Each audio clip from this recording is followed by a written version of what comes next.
नमस्कार। वैसे तो जीवन में हमें कई खट्टे मीठे अनुभवों का सामना करना पड़ता है, पर कुछ अनुभव हमारे जीवन जीने का दृष्टिकोण ही बदल देते हैं, छाप छोड़ जाते हैं दिलों पर। ऐसे ही एक अनुभव की कहानी आप सुनने जा रहे हैं मेरे यानी रूपाली तिवारी की जुबानी। रचनाकार डॉक्टर अभिज्ञात। कहानी का शीर्षक विदाई से पहले। वे 3 थे, राकेश, रोहित और रोहन। उच्च मध्यम वर्ग के युवा मित्र। जीवन के दुखों से उनका कोई वास्ता नहीं पड़ा था, इसीलिए सुख की गहराई का भी भान उन्हें नहीं था।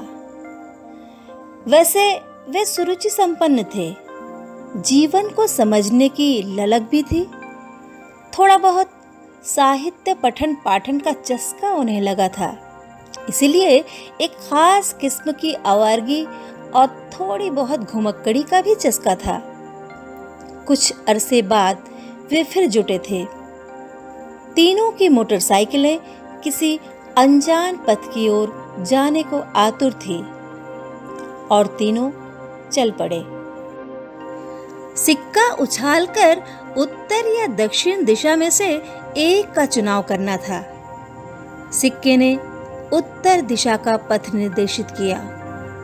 वैसे पूरब पश्चिम की यात्रा वे कुछ अरसे पहले कर चुके थे।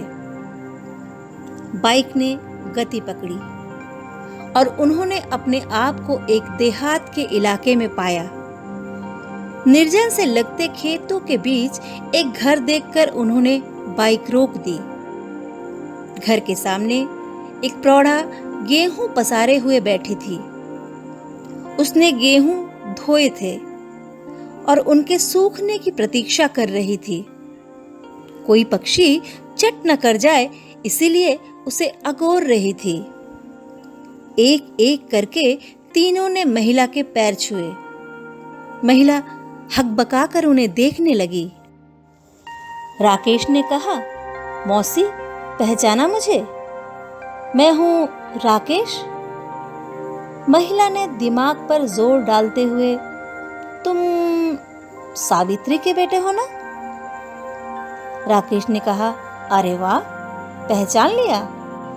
इतने दिन बाद भी आपकी याददाश्त तेज है, वरना मुझे भी आपको पहचानने में थोड़ी दिक्कत हुई थी। और सुनाइए, कैसी हैं? माँ तो आपको बहुत याद करती है। महिला ने कहा, हाँ, सावित्री बहुत भली लड़की है।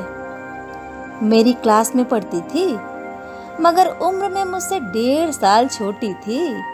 उन दिनों दिमाग की बहुत तेज थी, गाती कितना अच्छा थी। उसे बहुत से लोकगीत याद थे, तुम्हारी नानी से सीखे थे उसने। अरे, बातों बातों में मैं भूल ही गई, ये दोनों कौन है? राकेश ने कहा, ये दोनों मेरे दोस्त हैं। हम तीनों पास ही के गांव में शादी में जा रहे थे। माँ को जब पता चला कि हम इस तरफ जा रहे हैं तो चलते समय बोली, मेरी सखी की खोज खबर लेते आना, इसीलिए हम यहीं रुक गए। तब उस महिला ने कहा, बहुत अच्छा किया। मैं भी इधर मैके बहुत दिनों से नहीं गई हूँ। सीतारामपुर 2 साल पहले गई थी तो तुम्हारी माँ भी आई थी, उसी समय का उसे देखा है। तुम्हें भी उसके बाद अब देख रही हूँ।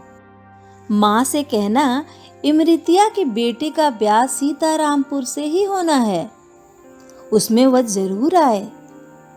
सारी सखियों से मुलाकात हो जाएगी। इमरितिया हमसे जूनियर थी एक क्लास। खैर, रुको, मैं तुम लोगों के लिए कुछ खाने का इंतजाम करती हूँ। राकेश ने कहा, अरे नहीं, हमें शादी में जाकर खाना होगा, आप रहने दीजिए। महिला ने कहा, तो फिर रुको, लस्सी बनाती हूँ, घर की गाय के दूध का दही जमाया है। और वह महिला घर में जाकर लस्सी बनाकर लाती है। तीनों मित्र मुस्कुराते हैं। लस्सी पीकर जब वे चलने लगे तो उस महिला ने कहा, तुम लोग जा रहे हो? तुम्हारे मौसा जी पास ही के गांव में गए हैं।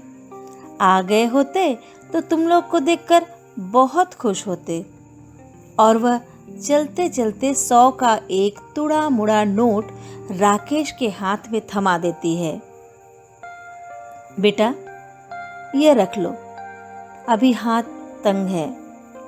फिर भी बच्चे को खाली हाथ नहीं भेजते ना, इसे शगुन समझो। राकेश हतप्रभ सा रह गया। वह इनकार करता, किंतु महिला का प्रेम देख उसकी आंखें भर आईं। वह चाह कर भी रुपए लौटा नहीं पाया। और हाँ सुनो, यहाँ से सीधी सड़क से जाना, 5 मिनट बाद ही बाईं ओर है मुमताज नगर, उसी में शादी है शायद। तुम्हें वहीं जाना है ना? संभल कर जाना। और हाँ, माँ से कहना इमृतिया की बेटी की शादी में जरूर आए, वहीं मुलाकात होगी। तुम भी आना, बहुत अच्छा लगेगा। वे चाहते थे अपने अनुभव पर खुश हों कि उन्होंने महिला को किस तरह बेवकूफ बनाया। उसकी लस्सी मुफ्त में पी गए और तो और उल्टे उससे 100 रुपए भी ऐंठ लिए। लेकिन तीनों का मन भारी हो उठा था। वे महिला की हरकतों पर हंस नहीं पा रहे थे। उन्हें लग रहा था कि वे कुछ पाकर नहीं बल्कि कुछ खो कर जा रहे हैं। यह ऐसा अनुभव था जिसको बयां करने के लिए उनके पास फिलहाल शब्द नहीं थे। राकेश ने 100 के उस नोट को सहेजकर बैग में रख दिया। इस नोट में से वह बंटवारा नहीं करेगा, उसके लिए एक आशीर्वाद की निशानी थी ये। वह महिला उसे सगी मौसी ही लगी थी। जो मनोभाव उसने महिला के चेहरे पर देखा था, वही उसके अपने मन में भी जगा था, जो मौसी के लिए होता है। धन्यवाद।